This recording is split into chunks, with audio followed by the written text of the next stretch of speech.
Okay. All right, so we're recording now. It is just about 11:05. So I want to say good morning, excuse me, excuse me, good morning, and welcome again. So I saw some of you yesterday in our excuse me, our New Testament course, and welcome back again for Survey of Christian History. And sometimes you'll hear me use it interchangeably. I'll say church history or Christian history, the same thing. So don't get scared like you're in the wrong class. I'm going to share my screen and let's go to your course. Let's talk a little bit, see if you have any questions.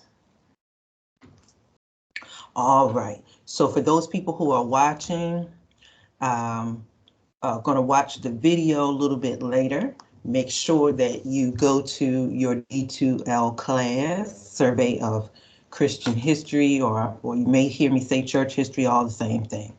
Once again, make sure you always check out your calendar tab. That will let you know when we're meeting or when something is due.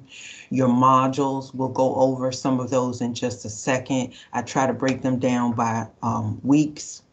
And your announcement tab should be on the right. And I do apologize. Sometimes the students page might look a little bit different from the instructor.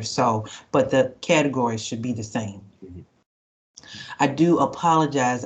When I made your syllabus, I did not take into account that we had spring break next week. So when we start this week, we kind of jumped in with the rest of the students who have been going since, January or February, and we just jump on in line with them.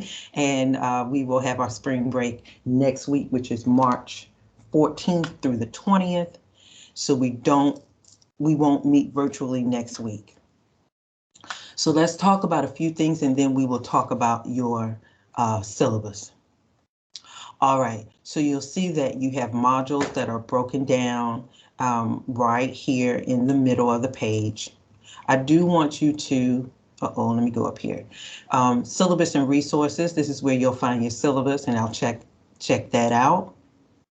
Okay, so we'll check that out, and any rules or directions and things like that. I also gave you some MLA writing assistance for your papers, and we'll talk more about that when we talk about our research papers and how to cite your information. Let me go back. I do want to go right here. For a history course, I don't know about you, sometimes history can get confusing. So I like to find different handouts and I like to find different videos. For me, I'm a visual learner and I like to see things and sometimes maybe just put something on and listen to something. So I will find different things and I'll put the videos or the handouts in this little tab. And this is not required reading or watching. It's just if you feel like getting some extra information, you can. So I have some interesting videos about Quakers as we start talking about them a little bit later. If you haven't watched this already, about a year ago, PBS had a really good documentary about the Black church. So here's part 1 and part 2. And from time to time, I'll find some really good videos about historical Christian history or church history figures. And here's one on Gregory the Great. And I have a lot more that I really need to add to this section as well. So once again, you don't have to watch all of them. It's just little helpful things to help you along the way, especially if you're a history buff. All right, so let's go to the top and we're going to go to your syllabus.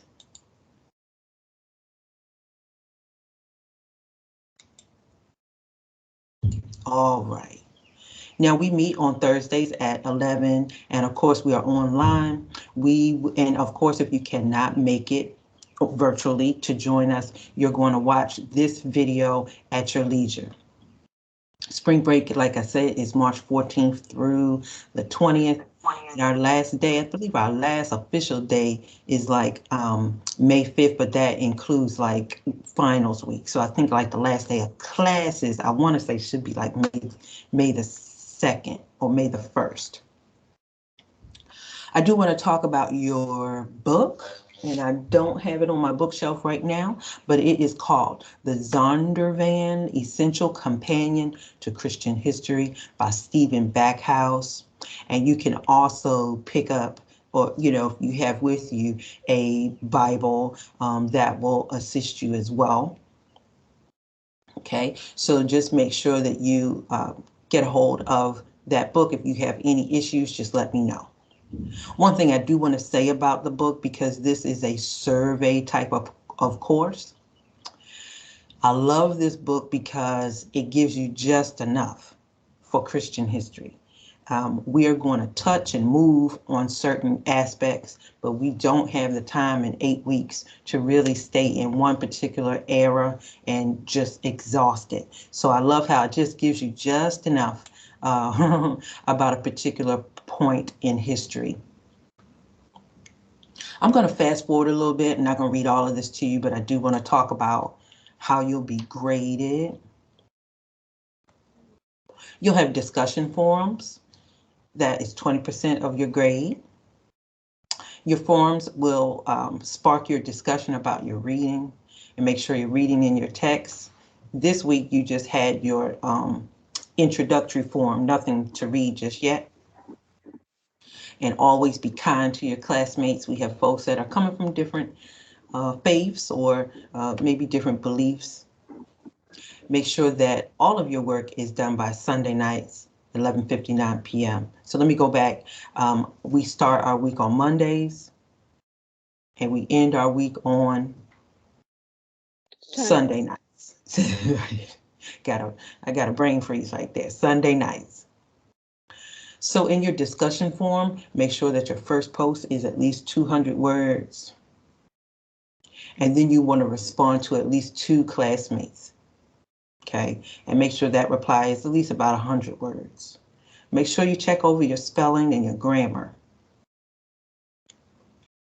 Next thing, you'll have reading quizzes that will be based on the reading. I'll announce those, and those should be in your syllabus calendar. You'll have some video reflection papers. And these video reflections are based on Christian history, but it's meant for you to watch it and you'll give a summary and also your opinion. And, many times things are really opened up for us.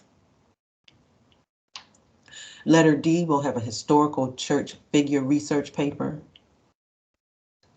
And you will be responsible for finding and researching one historical church figure. And for example, I gave some examples and we'll talk more about this. Let's say, for example, it's Martin Luther, not Martin Luther King, but Martin Luther, maybe Mother Teresa. We're going to talk about Tertullian, some of the African fathers of Christian history. Okay, and it's 20%. And then you'll have a final research paper that will come towards the end, and that will be due during finals week, where you're going to research not a particular person, but you're going to research a particular topic in church or Christian history. For example, maybe you're interested in a particular church. I said maybe like the church in Russia. And it's really interesting. I had that example, what's going on now. Maybe you talk about the Christian church in Ukraine, which is very vibrant during this war and invasion. Maybe you want to talk about African Christianity and how it spread within the continent of Africa. Okay. All right, once again, I have here in the highlighted version, we start our weeks on Mondays and we end on Sunday nights at 11:59. And so that really helps me also figure out when things are due. All right, so I do want to catch you up on a couple of things. Let's talk about weeks 1, 2, and 3. So we're in week 1 now. You're getting your introduction to the syllabus and the course. You're going to check out my introduction video, and you're going to introduce yourself to the class. And all of you have done that. Thank you so very much. When you get a chance, I want you to go ahead and read and take some notes on chapter 1.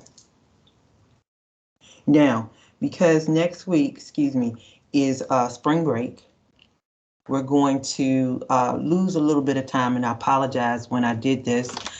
So we will pick back up. We won't meet on the 17th, so I'll see you again virtually on the 24th. So now next week, on your time off, you can read chapters 1 and 2 if you haven't done 1 already. And you can do that discussion forum. You can do it next week or whatever, but the discussion forum for week 2 won't be due until March 27th. So I apologize, you have a little doubling up. You know, if you don't do the work next week, you'll have a little double up on week 3. And your discussion forum for week 2 will be about Nero. And we're going to talk about Nero when we come back. Nero was a bad man, and you're gonna research a little bit more about him. I'm not gonna tell you what he did, but you're gonna find that out. And then you have a little supplemental video. If you see supplement, it's not required, but it gives you some extra help. And then when we come back, we'll be coming back in week 3, but I'll talk about it now. You'll have a discussion forum, and then we'll move into then we'll move into chapters 3 and 4. And we'll talk about what's happening with Christians at that time.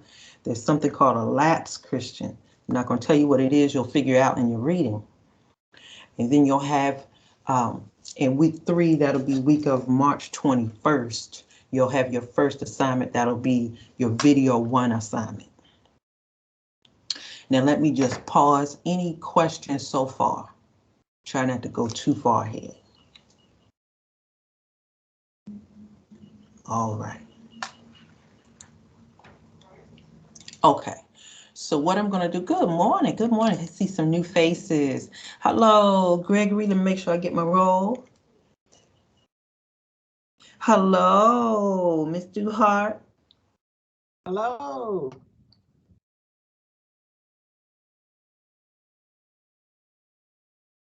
And Dejanir. Dejanir, you had a question. I'm sorry.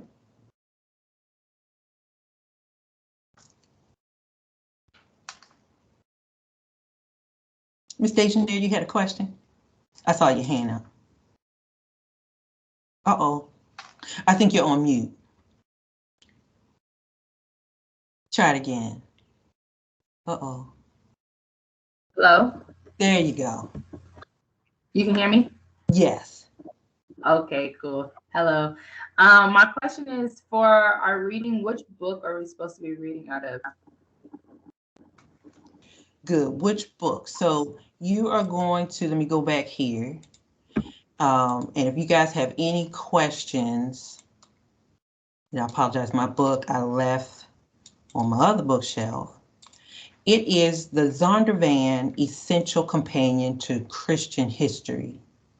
And this one is by Stephen Backhouse.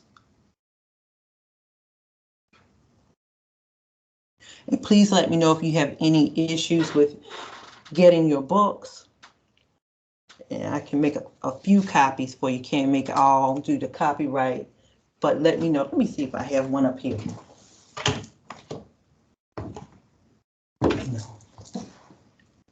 But class, it is a good book because it gives you just enough for that particular era. So Ms. Dejanir, when you get a chance, make sure that you're able to purchase your book. Anybody else having any issues? Good morning, Carolyn. All right. Will you give me 1 second? I'm gonna go to our class. And we are going to chat just a little bit about chapter 1. I want to get us caught up a little bit so that we don't get behind. And thank you, Ms. Duhart. Ms. Duhart said, wait a minute, we got spring break. I said, oh, Lord, no. So I had to reconfigure. Y'all let me know when you can see the screen. Okay. All right, thank you. All right, so everyone, what I want to do today is let's do an overview and let's jump into and have a discussion of chapter 1. Now, don't worry if you don't have the book just yet, and this PowerPoint is located in week 2. Okay, so this PowerPoint is the same PowerPoint that you can have. You can download it to your computer. You can share it with your friends. It's okay. So what I want to do is, and those people who know me from previous courses, let's make this a discussion. This is not just I talk and you listen, but I like this to be a discussion for all of us. Okay, so I'm going to start with chapter 1 from Christian history. So when we talk about, anybody a history buff on here? Anybody love history? And I know I can't see all of you. This, when I share a screen, I can't see all of y'all. Let's see. Okay, all right, I see it. There you go. I see some hands there. You love history. Walter and Sharon and Gloria and Dejanir. They love history. And so if you are a history buff, I'm going to go back to our PowerPoint. One of the key things that I want to always remind students of is that the church has always been a part of history. So whether we're studying world history, whether we're studying local history, the church or Christian history will always be a part of it. Sometimes we don't always see it mentioned in a particular book or text, but it is a part of it. When we talk about Christian history, it all starts with the beginning. And so as we start this particular book, we will start our Christian history from Christ or the Messiah. Jesus is also known as God in a human form. And so we'll pick up our Christian history from there. So in order to study the church, and remember, I'll use like Christian history or I'll use Christian history synonymously. In order for us to study the church, we've got to first understand Jesus, or we got to understand what was Jesus's main message or main ministry. What was the whole point? So just remember that when we start Christian history, when we start this particular course, where does it all start? We're starting with Jesus Christ. So what was Jesus's main message, or what would we like to say, or ministry? What was his point? So the point was to come and to share peace, to usher the reign or the presence of God on earth, to show humans a better way, to show them that, look, you're broken, but I came to help you make this much better.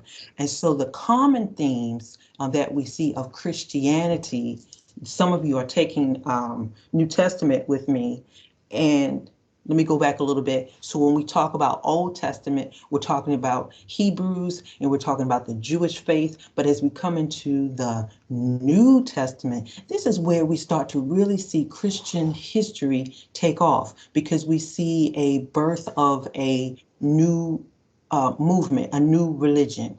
And that's where we start moving into Christianity. So some common themes of Christianity are restoration, and not just restoration of a person's physical body, but internal restoration. So let's just press pause here. Remember, I'm a discussion kind of person. Let me hear from somebody. And I apologize, when I have it on full screen, I can't see all of you. And so you just jump in there and open your microphone. What do you think it means by internal restoration? What does that mean?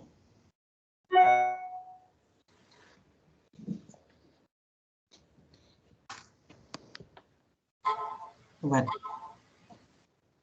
do you think that means? Internal restoration. I'll take a comment on it.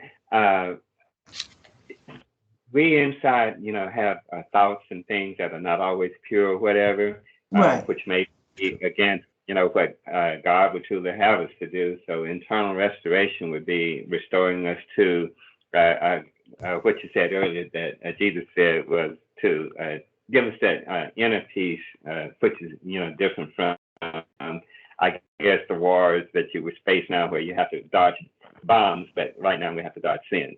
So internal restoration is restoring our souls. Restoring our soul. Good. So internal. So when we talk about these themes of Christianity, this in the New Testament, those who are working with me in the New Testament course, these new Christians were called followers of the way in the beginning. They weren't in the beginning called Christians, right? But but the whole point was, y'all, we can be restored, not just a physical part to us, but the inside, the soul, was dirty, was just a mess. And so Jesus came on the scene, the whole point, to restore us from the inside out. What's martyrdom? Anybody heard of that word before? Martyrdom. Martyrdom is someone that has given themselves for a cause or a purpose. And it was for the glorification, sometimes in war, just like you see Yes. bombings, people give themselves up for the Yes. cause. They give their life for them. But some for martyrdom is in the religious faith, is for those who seeking through Christ, seeking that to help others. And they give their life, they give their soul for the purpose of Christ.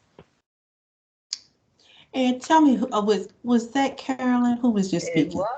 All right, thank you. I apologize. Sometimes when I have it on full screen, I can't see everybody. No, you Thank can't see me. My computer doesn't have a camera. Okay, that's all So, right. okay, so you won't see me. So You're yeah. good. No problem. I understand. Thank you, Carolyn.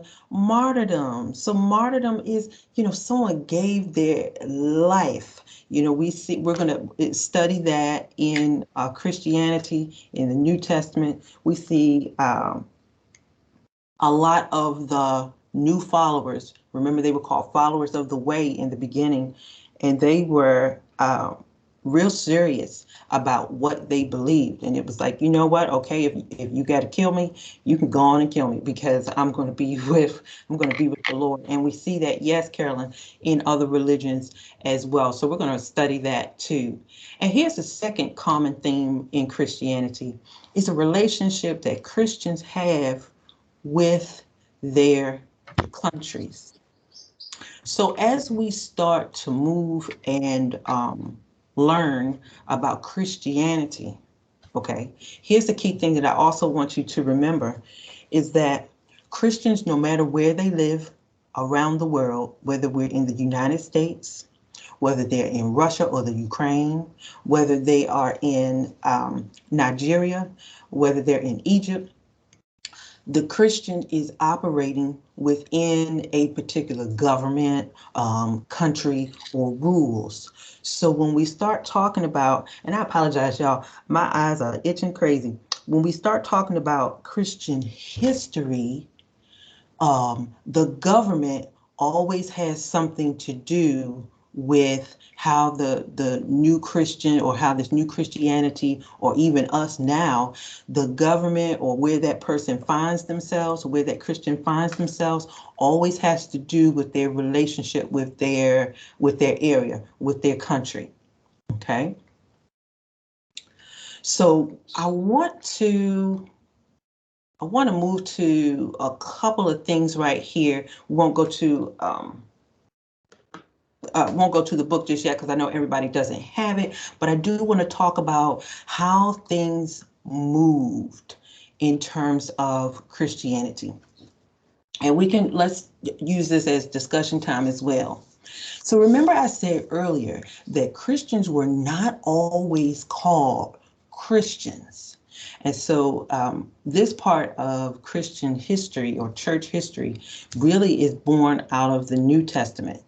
And so I just want you to think about, let's have a little discussion. I want you to think about, imagine if you were one of the disciples. You were one of Christ's disciples and you were rocking and rolling with him. And it's interesting, now we're in Lent. We're in the season of Lent, right? And we're going to fast forward a little bit, and we've been walking with Jesus, and Jesus is crucified, dead, and buried, and he arose from the dead. How do you think that they were feeling? Do you think that they were like, okay, what's going on with this? And then later on, those disciples become leaders. Okay, they become the original leaders, like, this original group, because they walked with Jesus, they talked with him, they ate with him, they traveled with him, they knew the real deal. But as Jesus leaves them and ascends into heaven, they are now responsible for sharing this new way with their neighbors. So they were called followers of the way. Let's just pause right there. You can open up your microphone. Let's just hang right there on bullet point 2. How do you think those new followers of the way felt? This is a new thing. Now we're moving away from Judaism. We're moving away from our Jewish culture. How do you think they were feeling? Anybody can open your microphone. It's okay. Well, I can go from my experiences sometimes when there's something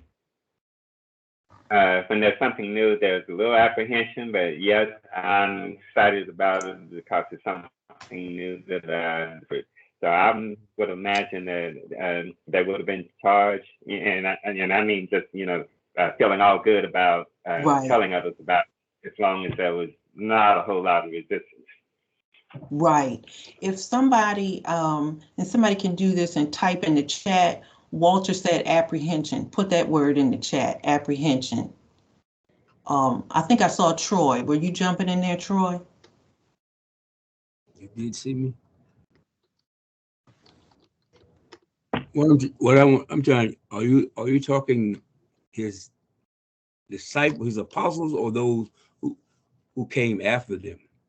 Even those who came after them. You can it just imagine you were one of the original, or maybe some of the originals, folks that they brought in. How do you think you would have felt in that first century when this new religion was coming about?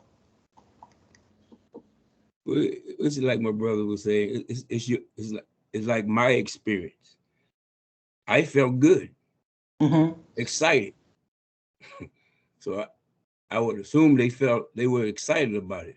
It was something new, something fresh, and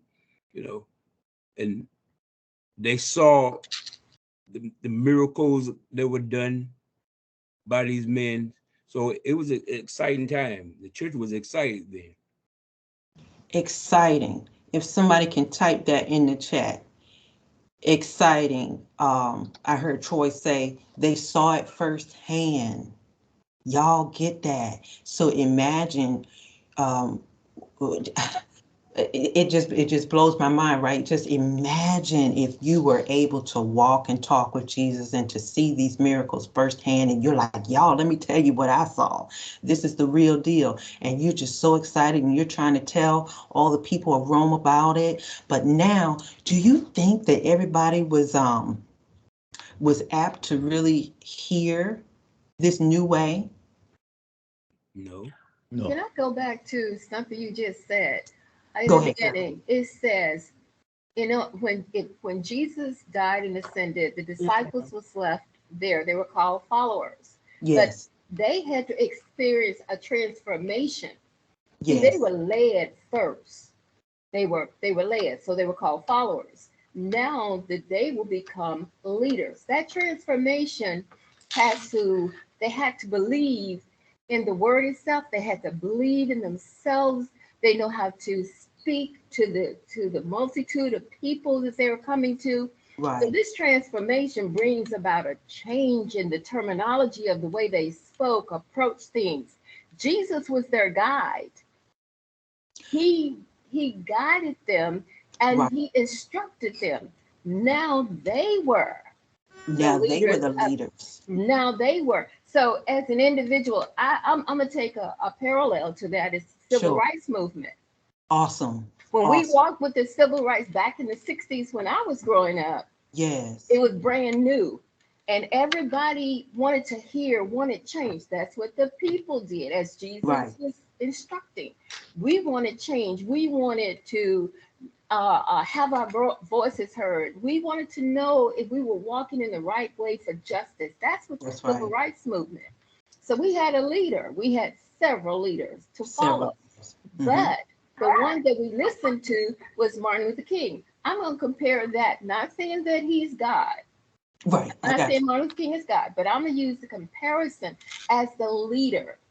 That's it. So when the followers then, Ralph David Abernathy, you call Julian Bond, Andrew Young, all of those Yeah. then became the leaders. The leaders. So they were now the spokesperson carrying on what Martin Luther King did. Now the disciples carrying on what Jesus. But there is something else that you just said back Yeah. ago when you were talking about restoration on the inside. The disciples had to have that to know that Yes. they can lead. Yes. So those questions, that what you said and asked of us is that we have to look within ourselves to know, are we truly what we say we are? Are we Good. truly giving the word the way it was given us? Are we translating it correctly? Now they become leaders. Now they have to transform. Now they have to look at themselves and look who they're leading. So to me, I think you would question a little bit, but I think you would go Surely. through it. Surely. And that's very good. Thank you, Carolyn. You I can only imagine. So the whole point of this exercise is for you to think how those new leaders, because this is where church history or Christian history begins. Okay. And so now we have these, right, these disciples, these apostles who were following Jesus and now had to say, oh my goodness, now it's on us now. And we have to, I like how Carolyn said it was a transformation that they had. Yeah, because they became leaders of the church. They became the ones that began to establish churches in other regions. So my question for you, I think we were saying earlier, is for these new leaders, do you think that their families, their neighbors, their co-workers, Professor Barron, yes. I had my hand up for a little while, Oh, and I'm I know sorry. you probably can't see it. Go ahead, But go ahead. I would like to share that I think that they were very defensive. Go ahead. And defenders, not of just what they saw as the truth, but it wasn't the popular way to go or to believe. So they were on the defense. That was what I want to add, because Yes. it really, I got stumbled when I read, I know everybody don't have the book yet, but when I was reading about the apologetics, it just really Yes. kind of stuck me for a moment of why were they called apologetics, when they were believers of the truth. And then you said it at the beginning of this lecture that they weren't always called Christians. Right. So that's where I'm at. Sharon, I want you to go back to defenders of the faith, right? I was just getting to that, and this is flowing real good. Gloria, I see your hand, and Carolyn, I see your hand. My question, when we talk about, do you think that they were always welcome by their friends, their families, their cousins, their co-workers? No. And we heard the word defenders. And we heard apologetics. And so apologetics is another field that we could take a whole class in that. But the whole point is I'm gonna build an argument so that you see, I'm gonna make an argument so that you see my particular point of view. And so these followers of the way, or our leaders of the early church, which give us the birth of our whole course, Christian history, were defenders of Christ. They were defending this new way, this new teaching. So this is what I'm getting at. Let me go back. This is real good. Thank you, Ms. Duhar. So I want you to keep the word defenders in mind. Y'all see my thing right here? Okay, I'm gonna go back to the PowerPoint. Go to, I can't talk, bullet 3, where we say Christianity grew out of what? Judaism. All right. So here's the thing, when we talk about defenders, these new Christians were moving away from what they had been taught, what their mama and them taught them, what their daddy and them taught them, what their cousin. Their whole life was the Jewish culture. Nothing wrong with it, okay? And so Christianity grew out of Judaism. And the difference here's the big difference in the second sentence here. The difference was these new followers were following Christ and they believed that he was the Messiah. The Jewish culture or the Jewish faith said, no, we're waiting on another one. This is where we have the beginning or the birth of the Christian church. And they say, well, y'all, we can't go with y'all anymore because we have walked with Christ. We have seen the miracles. We have believed, we have felt it, we saw it, and we're going to go this way. Okay. And so that split right there is where we see the birth of the Christian church. That's where we have the beginning. So now that's where I just want to pause. I'm gonna come back to you so I can see y'all. Hey, I can't see you when I put it on full screen. Okay. And I saw some hands. I'm gonna come back to, I think it was Gloria and Carolyn I missed. I was going to say that I wasn't thinking in terms of the leaders of the church, but those that were a part of the way, and that not only were people in Judaism drawn to the new church, but they were pagans. They were all types of people. Surely. And so the word that I get is conflict, because if you look at Paul's letters to the church, he was always dealing with those conflicts in the church that were caused by different religions, different cultures, and everything else. So it was an exciting time, but I think there was in when you're setting up anything new, there's a lot of conflict because everybody has their way. You know, that's what the letter to Corinthians was about.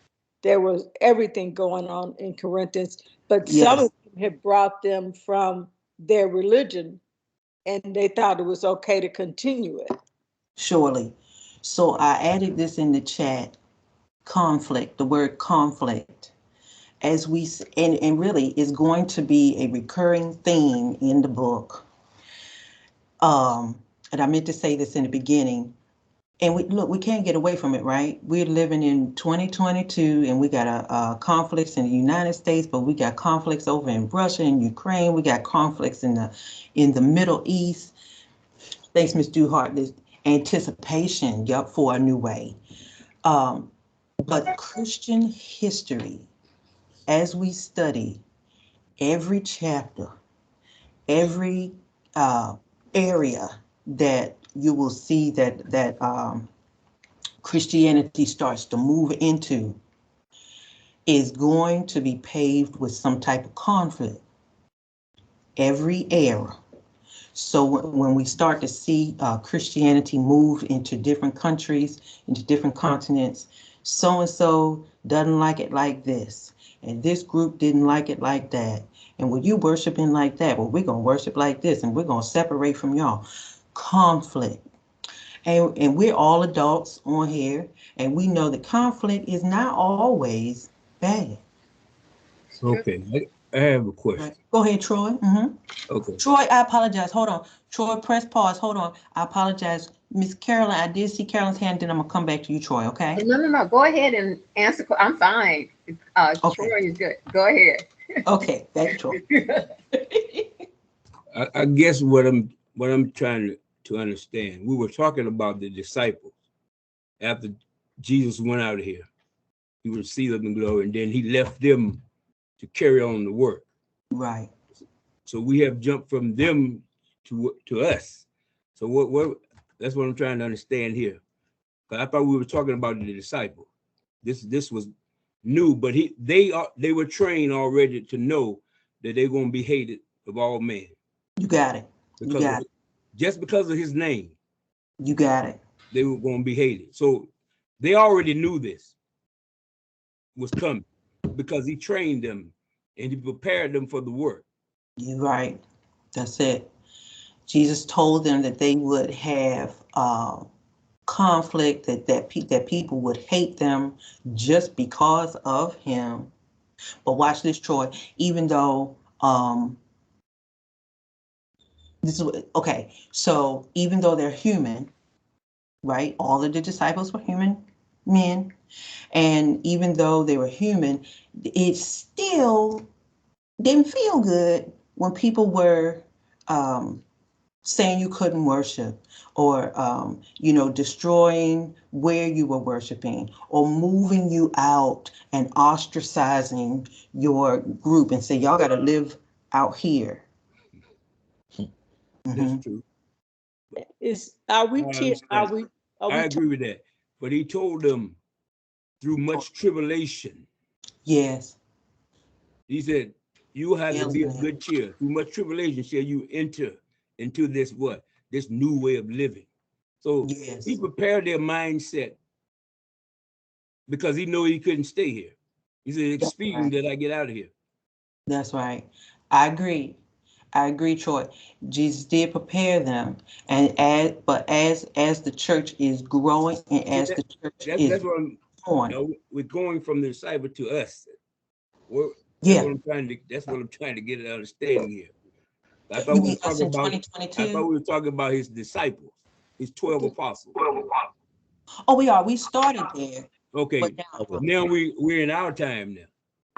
Yeah, just in this discussion, I think we were just kind of moving to, just what things are going on. When I brought up conflict. Yes. And I said, we still have conflict today. Yes. In 2022. But yes, you are right, Troy.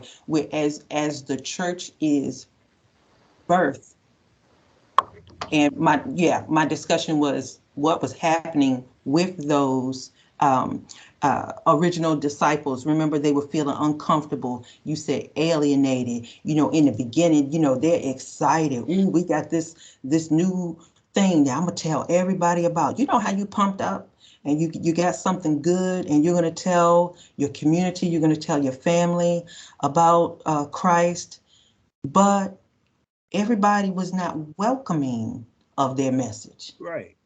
Because they already knew. He said you're going to be what? Hated, persecuted, yes, even put to death. Be alienated. All this stuff comes along with leadership, all this. And they were already prepared for this. Surely. Professor Barry, I think that I may have confused the matter because I wasn't disciples, I guess, because I see everyone is a disciple. I wasn't thinking about the apostles. And we always, I don't say always, but we tend to look over the 70 because it wasn't just the 12, right. It was 70 originally. And then from there it grew, and everybody that joined the way were disciples. So I think I may have confused a little bit. That's what I was talking about. No problem. No problem. Well, we're having open dialogue. This is dialogue. We're all. I guess in my understanding, everybody wasn't a disciple. Well, some were believers, but they were not disciples, because disciple had to be disciplined. Yes. So there's a difference. Some people believe, but everybody wasn't a disciple. Because he said many are called, but what? Few are chosen. Few are chosen. Few are chosen. But just where we're starting our discussion, I got you. I got you 100%. But just where we were starting the discussion with those original, how do you think they were feeling? Okay. Oh my goodness. I don't know what I would have done with myself. Miss Carolyn, you go ahead and share. Okay, the one thing I want to say is everything that everyone has said is true. But the one thing that we forget is the human part of the disciples. They were human. They were human. You can be taught, just like we're educated, going to classes. We're being taught what to do and how to do. But nobody can tell you about your emotion, how you're going to feel until you hit it. I think the disciples were chosen because Jesus knew that they could do the work. Sure. But what nobody prepared them for was the internal that we just spoke about. Mm-hmm. How did they feel internally? How was it, here we go now. These people are coming against me. I'm trying to bring the message of God to them. I want to do that. Right. So that's where I want to go, with the internal feeling of it. They're human.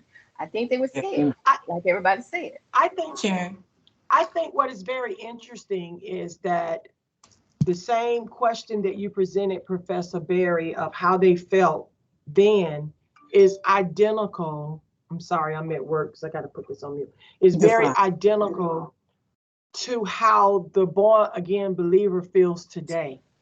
When, for an example, when they first come to Christ, and they may be a part of a family that no one is saved and no one is a born again believer, and their community and the people that they interact with every day, nobody is a born again believer. Right. And so all of a sudden they have learned this new and living way. And so what's very interesting as I reflect is the same feelings that we're talking about: apprehension, exciting, anticipation, uncomfortable, conflict, alienated, are the exact same feelings now in the 21st century. And even though we're talking about history, it's still the same. So I got all these scriptures that are going in my mind, now. Jesus the same yesterday, today, and tomorrow. But what's so interesting is the different time periods, but the same feelings. Because we're still, as Ms. Harmon said, we're still human. The human aspect of that has not had, the times have changed. The players on the scenes have changed. Mm-hmm. The rules and the laws have changed, but the Bible is still the same, and humans are still the same. Humans are still the same. That's still my takeaway from it. Conflict is still the same. Right. Now it's called Russia, but back then it was Gog and Magog. So it's you get what I'm saying? So that's my whole takeaway from it right now. Good point. And I put back there in the chat, conflict. Remember, the Christian church is born out of conflict. I'm gonna share this one last thing with y'all. I'm looking at our time, is make sure that you remember, even as we start, y'all, some of y'all with me with the New Testament class, but it still, it still applies. Hold on, y'all, I'm on the wrong one. It still applies to what we are talking about today. I'm sharing the wrong screen. Hold on. There we go. Here's the right screen. All right. It still applies to what we're talking about today, conflict. So I just want to highlight one more thing for you today, and we're going to talk about location. I said this in the last class, in my New Testament class. Location And geography is so very important. And many times I'm a visual person and I can't figure out what this is or where is this particular place. Always get yourself a map. And I love the book because it has pictures, y'all. It's got visuals, so that that always helps us to figure it out. Here's the thing that I want to leave y'all with today. I want you to think about where we are. So we're in the United States, all the way over here in North America. And a lot of times when our students come to this particular course, we're coming to the beginning of this particular course with our North American mindset. But the church did not start in North America. Okay, so I want you to think about, where did it start? So we're all the way over here in North America, the United States, Georgia. But the new church, or this Christian church, or this early church, is forming out of Rome. Okay, and so if you're like, well, where is that? Way across. I want you to go get a map, and I want you to identify where Rome is located. And here's the thing. Remember, we talked about, I want to say it was back on our first page or my second page of the PowerPoint. Christian history always have to do with the Christian and his or her activity in their local area, in their government, in their country, what's going on. So the key thing that I want y'all to get is that, where does this thing get started? Rome. What's going on in Rome? The Roman government was not always kind to Christians or followers of the way, like we said, at that particular time. And so when this book gets started, when you start to reading, you're going to see that, once again, that C word, the Christian church is in conflict because the Roman government doesn't want them there. So the Roman government is used to their way of religion, their pagan way of worshiping. They don't want somebody telling them that we got to worship one God, huh? No. So that's where you see the conflict among the people, these new followers, and the government. And so now we see these new followers like, where we gonna go? You done messed up our temple. Now you say we can't worship over here. Now you say I can't live here. Now I gotta pick up and I gotta go find another place to live. Conflict. So now you have warfare. So now you got warfare. Because and then so now I'm also thinking the conflict is not just with the government, but it's also with the people that live there as well, because everybody that lives under that government are not Christians. So you have conflict with the government, and you have conflict with other people who are not Christians. Other people who are not Christian, you got the government. Now, all of us, y'all ready for April 15th? Because April 15th, we got to pay our what? Because the government say we got to pay our taxes. Taxes. I don't want to do it. But conflict. It's conflict. Take enough out of my check. But that's the thing. So now we find, and I'm going to leave y'all on this particular location, Rome. The Christian church is birthed, and it's going to move out of Rome. It's going to move further into Africa. It's going to move northward. It's going to move into France, into Russia. It's going to move over into Asia. But our starting point is Rome. What's going on in Rome at the particular point in time? The government don't want you there. The government is mad. And imagine, when the government, look, y'all, we live in the United States. We know the government. We know how the government work, right? But when the government is for you, life is so much easier. When the government is against you, oh my Lord, life is not fun. Right, I see you. Yes, migration. So we can stay on here all night. So with the government against this new group of believers, they're already handed a short stick, I'm going to say, but yet they will still be victorious over time. Okay, as we see as the religion grows, as the religion moves, despite conflict. Gloria, I saw your hand. Oh, I think I forgot what I was going. Oh, she, I don't know her name yet, but she was saying about how there was conflict within the government and in the people you. And one of the things I think that helped the Christians met together. It says, and they went from house to house, and they shared all things that they had, and that's how they were able. They shared what they had. Why? Because we didn't have nothing, and if you had some bread and I didn't have any bread, we would share our bread. That's how they got through it, because all the people were not with them, and so they banded together in these little groups, and that's how they made it.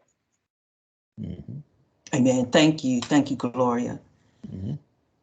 Do we have any other comments or any questions that you might have? I see Sharon's typing. I did. Professor Berry, I have to get off now. I had a hard stop at 12 o'clock. Yeah, we're about to wrap up. Can you check your email?